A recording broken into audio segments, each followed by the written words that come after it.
आज इसे तकला कर देता हूँ, फिर देखता हूँ कल इसकी शादी कैसे होती है।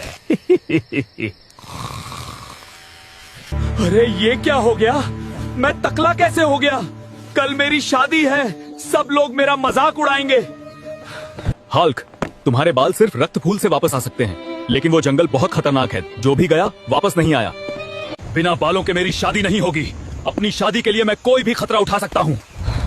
लगता है वो फूल यही है।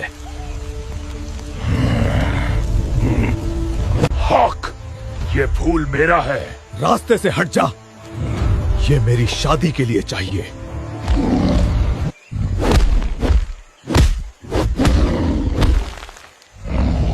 दोस्तों, मैं टूट रहा हूं।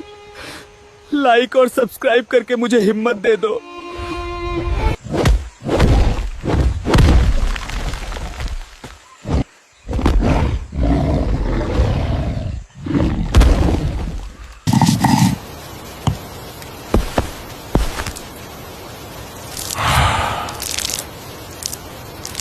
अरे वाह, मेरे बाल वापस आ गए। अब लग रहा ना शाहरुख खान जैसा।